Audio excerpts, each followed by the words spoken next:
Alrighty, welcome to this video. Going to be putting a couple more things on today before I head out of here. Probably the front crank seal, going to time the engine, and I'll show you how to do all that, and then the exhaust on, just the headers. That way that the last one will be probably next week. I'm gonna put the intake on that next video, and then drop it in all in one video. So anyways, let's get to it. It looks like this. Put some assembly lube on the inside, and then you pop it right on the inside of there, just like that. As you can see, that layer of lube is on the inside of it. You want to make sure it's nice and flush, or just a little bit farther in. That way nothing rubs on it and it seals well. You want to put the Woodruff key in. That's this little guy right here, and that just goes right in that slot.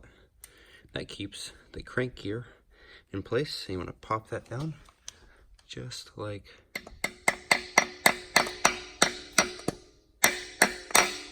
beautifully like that. And then I'm gonna go ahead and grab your crank gear, that little guy. Make sure all the teeth are good before you put it on. If one tooth is missing, your car won't run. And then you just kind of pop her on,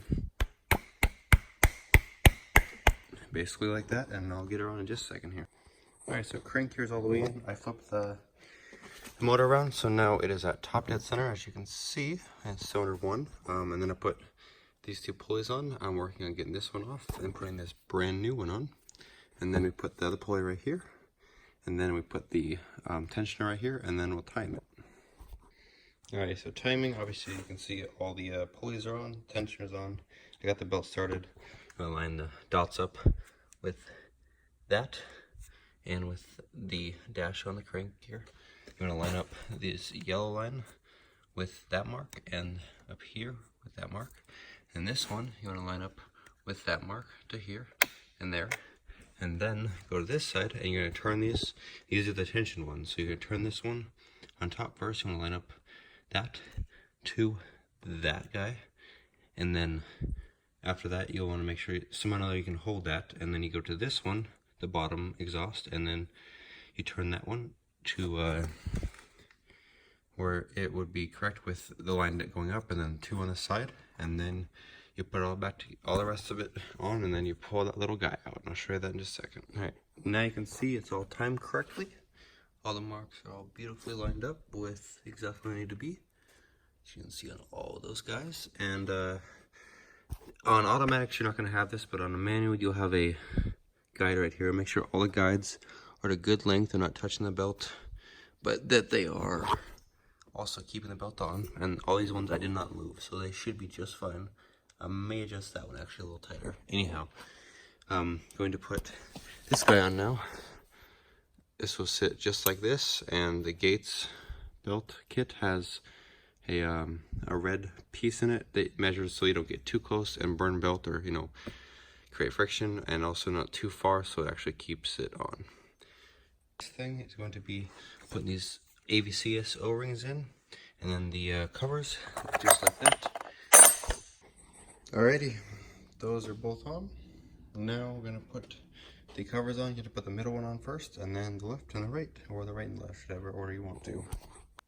Alright, timing covers are on. Next thing will be crank pulley, and then we'll throw the exhaust on.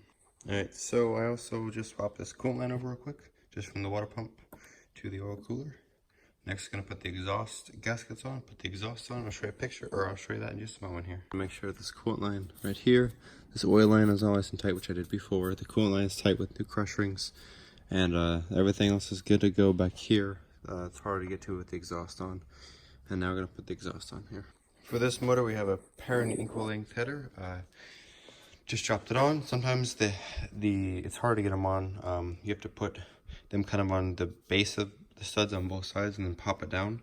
But I got this one all nice and on with the gaskets on obviously before, and I'm gonna get that all nice and tightened up now. Just flip the motor over. The only thing that's left now is going to be the crank sensor, obviously the intake manifold. I'm waiting for this line to come in, which will be in the next video. Once that's there, put the intake manifold on, and then put the turbo on. I already put the turbo up-pipe gasket on, and then the back couple plugs and clutch and flywheel and and it should be ready to go back in the car. Small thing, this bracket right here goes on the pipe.